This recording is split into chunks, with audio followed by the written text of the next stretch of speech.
하나님의 말씀이 영혼의 양식이라면 기도는 영혼의 호흡입니다.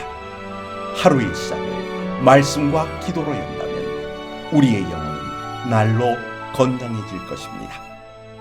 오늘은 시편 111편 9절과 10절의 말씀을 묵상하여 우리의 영혼을 살찌우고 기도로 하루를 시작함으로 활력을 얻고자 합니다. 여호와께서 그의 백성을 속량하시며 그의 언약을 영원히 세우셨으니 그의 이름이 거룩하고 지존하시도다. 여호와를 경외함이 지혜의 근본이라. 그의 계명을 지키는 자는 다 훌륭한 지각을 가진 자이니 여호와를 찬양함이 영원히 계속되리로다. 여호와를 경외하려면 믿음이 있어야 합니까? 아니면 지혜가 있어야 합니까? 여호와의 계명을 지키는 일은 믿음을 가진 자가 합니까?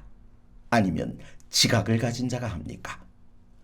곰곰이 생각해보면 모든 신앙적 행위들은 인간의 지식과 지혜보다는 하나님의 명령을 믿고 순종함으로 사람이 이룰 수 있는 것 그 이상을 성취하게 되는 것이라 할 수 있습니다.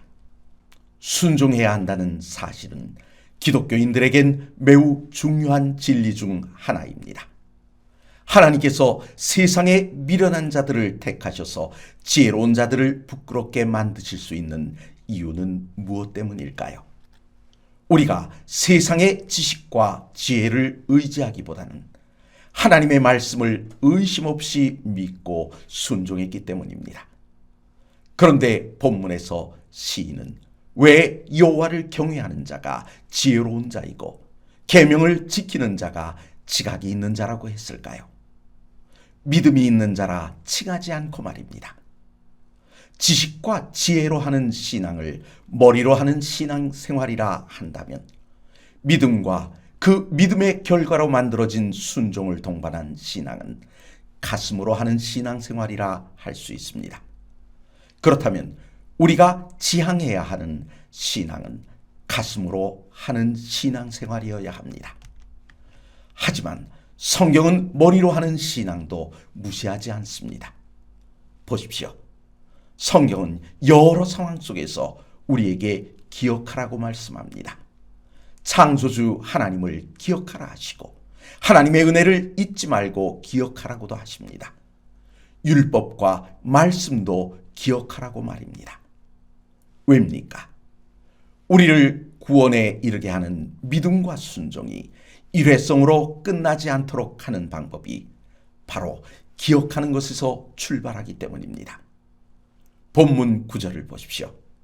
여호와께서 그의 언약을 영원히 세우셨다고 합니다. 그럼 우리는 어떻게 해야 합니까? 그 언약을 영원히 기억해야만 멸망의 길에 들어서지 않고 생명의 길로 계속 행할 수 있습니다. 그래서 본문은 여호와의 언약을 잊지 않고 경외하는 삶을 사는 것이 생명의 길로 인도하는 지혜라고 합니다. 또한 어떻게 사는 것이 하나님의 계명을 준수하는 것인지 구별할 줄 아는 사람을 훌륭한 지각을 지닌 자라고 인정했던 것입니다.